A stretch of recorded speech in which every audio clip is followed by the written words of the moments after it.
अस्सलाम वालेकुम।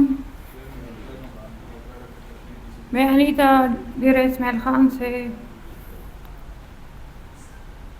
उमर खिताब शहरानी एनपी सदर की वाइफ हूँ, जिसका 2021 में कत्ल हुआ था जब वो मेयर की सीट पर इलेक्शन में खड़े हुए थे।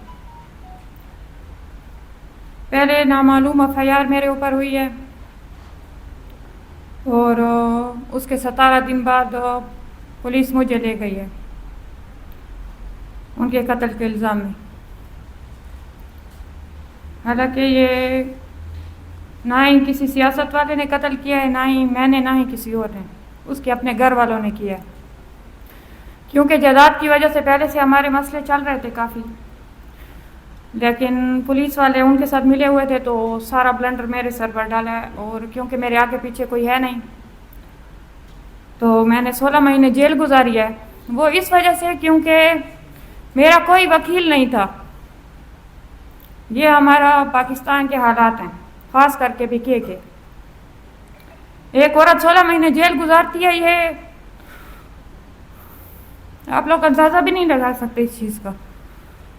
और एक बेबसी वाली बात होती है एक माँ के लिए ख़ासकर, क्योंकि मेरे 2 छोटे बच्चे थे पीछे, लेकिन इस चीज़ का एहसास किसी को भी नहीं होगा। 16 महीने के बाद एक बहुत ही अच्छे जज वहाँ पर आए हैं और उनको मैंने दरख्वास्त दी और उनको पता चला कि मैं 16 महीने से यहाँ पर पड़ी हूँ और मेरा कोई वकील नहीं है, तो उन्होंने मेरे लिए वकील अरेंज किया। उसके बाद मेरी ज़मानत हुई है, मैंने केस चलाया है।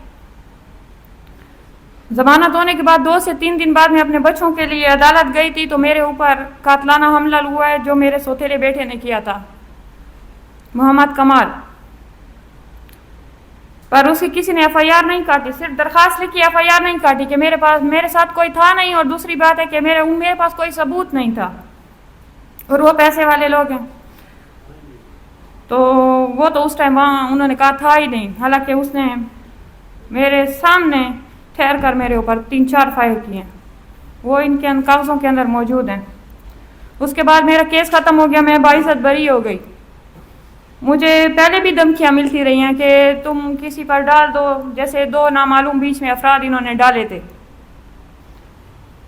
तो मैंने एक चीज़ खुद गुजारी है, मैं किसी के ऊपर झूठा इल्ज़ाम क्यों डालूं कि किसने ये किया है या वो किया है, क्योंकि इन्होंने खुद किया है।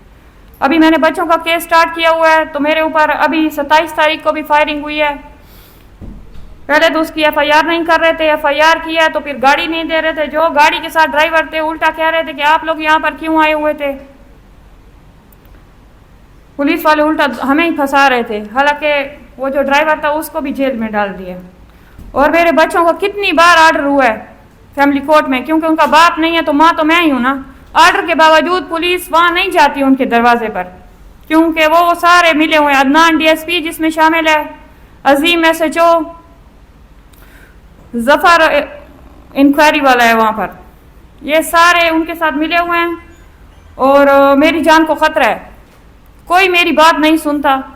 अगर मुझे कुछ भी हो जाता है ना तो उसके ज़िम्मेदार ये लोग होंगे, अकबर कमाल, अहमद कमाल, मोहम्मद बिलाल और अब्दाल। और इसीलिए आज मैं यहाँ पर आई हूँ कि इंसाफ किधर है। मैं माँ हूँ, मेरा हक है मेरे बच्चों पर और मैं रुल रही हूँ पिछले 4 साल से। क्यों मुझे किस चीज़ की सज़ा मिल रही है? आखिरकार वजह यहाँ का कानून, यहाँ की इंतज़ामिया कहाँ है? हमें कोई मसला होगा हम पुलिस के पास जाते हैं, जब वो पुलिस ही नहीं होगी, हमारा साथ नहीं देगी, हम किधर जाएं? किसको जाकर कहेंगे कि हमारी हेल्प करे? क्या मेरे जैसी औरतें ऐसे ही जेलों में जाती रहेंगी? हमारे साथ इंसाफ नहीं होगा या फिर हमारे बच्चे ऐसे ही रुलते रहेंगे? मैं माँ हूं, मुझे मेरे बच्चे क्यों नहीं देते? क्या मैं दर बदर घूमती रहूंगी? क्या मुझे इंसाफ नहीं मिलेगा? मैं कहाँ जाऊं और किसको कहूं, आप मुझे बताएं। मैं तो यहाँ तक आ गई हूँ और मजबूर लोग जो और कितने होंगे जो यहाँ तक भी नहीं आ सकते। प्लीज मेरी हेल्प करो आप लोग। मैं वजीर आजम साहब से और सबसे ये अपील करती हूँ कि मेरी मदद करें, मुझे इंसाफ दें। जो मेरे साथ गलत हुआ है वो किसी और के साथ ना करें।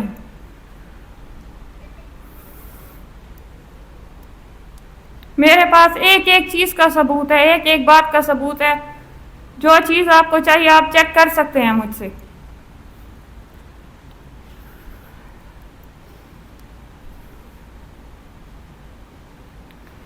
एक मजबूर औरत कहाँ जाए, आप मुझे बताएं।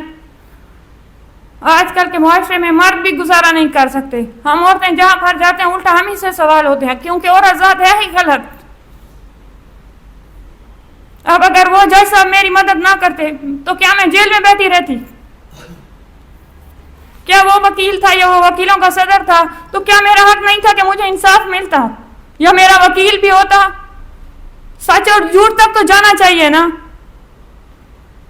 तो आप किसी को भी कहीं पर भी भेज देते हो, ये नहीं पूछते हो क्या हुआ या क्या नहीं, सच के ऊपर नहीं जाते हो। कौन सा रंग दिया था कि ये एक घरेलू मसला था? कौन सा घरेलू मसला? मेरे नाम पर तो कुछ था भी नहीं, मुझे तो कोई फायदा भी नहीं था। मैं क्यों मारती उसको? मेरे 2 छोटे बच्चे थे। आज मैं भाई साहब बरी होकर बैठी हूँ, फिर भी जलील हो रही हूँ। कभी कहाँ भागती हूँ, कभी पिशावर भागती हूँ, कभी डेरा भागती हूँ। मेरी जान चली जाए, मेरे तो बच्चे रुल जाएंगे। क्या इसके ऊपर कोई कार्रवाई नहीं करेगा?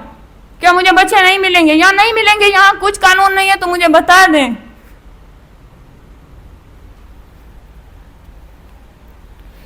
थक गई हूँ रोल रोल कर।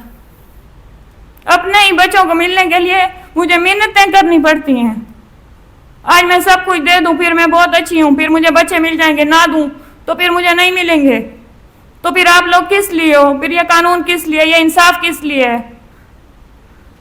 क्या मेरा हक नहीं बनता मेरा 7 साल का बेटा है मेरे पास हो? क्या मेरी 11 साल की बेटी है मेरे पास हो? सौतेली माँ और सौतेले भाई कैसे रख सकते हैं मेरे बच्चे? उनका बाप तो नहीं है। मैं पाल सकती हूँ, उनसे भी अच्छा पाल सकती हूँ। अल्लाह करे कि मैं अपने आप को बेच दूं, पर मैं अपने बच्चों को खुद संभालना चाहती हूँ। मैं कुछ गलत नहीं बोल रही हूँ। अगर मैं कुछ गलत कह रही हूँ तो मैं उसके लिए माजरत खा हूँ, पर मैं क्या करूँ? मैं एक माँ हूँ, मेरे हालात को समझने की कोशिश करें आप लोग। मैं बहुत मजबूर होकर यहाँ तक आई हूँ। कल मैं मर जाऊंगी, किसी को पता भी नहीं होगा। मुल्तान रोड पर, बड़े रोड के ऊपर उन्होंने मेरे ऊपर फायरिंग की है, गाड़ी लगी है, सब कुछ हुआ है, कोई सुनने के लिए भी तैयार नहीं था। किसी को भी भरे आम सारे रोड के ऊपर कोई भी मारकर चला जाता सिर्फ इसलिए क्योंकि उसके आगे पीछे कोई नहीं है। तो क्या होगा? कहेंगे कि ना मालूम थे। मैंने अपनी आंखों से देखा है। उधर की फुटेज भी नहीं निकालते, उधर बुलाते भी नहीं है, उल्टा हमें कहते हैं मोबाइल दिखाओ, कहां से आ रहे थे, कहां जा रहे थे। मैं अपने बच्चों से मुलाकात करके उसी टाइम आ रही थी कचहरी से। अगर मैं जाती हूं तो मैं मरती हूं, और अगर नहीं जाती तो फिर तो मेरे बच्चे रह जाएंगे। तो क्या मैं अपने बच्चों से नहीं मिलूंगी? या मेरा हक नहीं है कि मैं अपने बच्चे लूं? या मैं इतनी बड़ी गुनाहगार हूं? मेरा गुनाह बता दें, या फिर ये कहूं कि यहां इंसाफ नहीं है।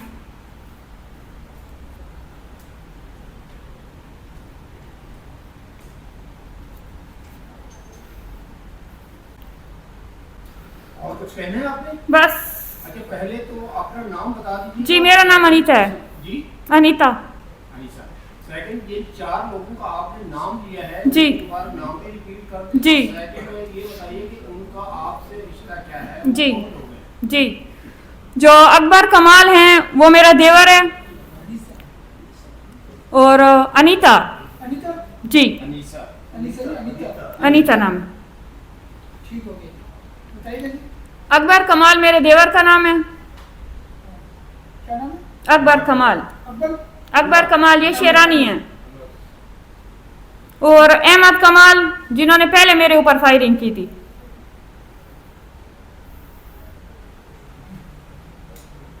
और ये कौन है? ये मेरा सौतेला बेटा है। बेटा है? जी। इनके शेरानी साहब थी उनकी पहली? उनकी मैं तीसरी वाइफ हूँ। अच्छा। जी। बाकी 2 वाइफ किधर? वो वहीं पर है। वो उनके साथ हैं या आपके साथ? नहीं, वो उन्हीं के साथ हैं, बच्चे भी मेरे उन्हीं के पास हैं, सौतेली माँ के पास हैं बच्चे। उनकी सरपरस्ती कौन कर रहे हैं? खुद फैमिली, उनके फैमिली हेड हैं? ये कोई फैमिली हेड नहीं है। हाँ, ताकतवर किस चीज के? वही जो पैसे उसके आते हैं वही वो खा रहे हैं, उसी के ऊपर तो उनकी पावर है। उसी जायदाद की वजह से तो उन्होंने उसको मारा है। उमर खिताब को, और अब मुझे मारना चाहते हैं और बच्चे रखे हुए हैं जायदाद के लिए। ये नहीं है कि मोहब्बत के लिए रखे हैं, पैसों के लिए रखे हुए हैं।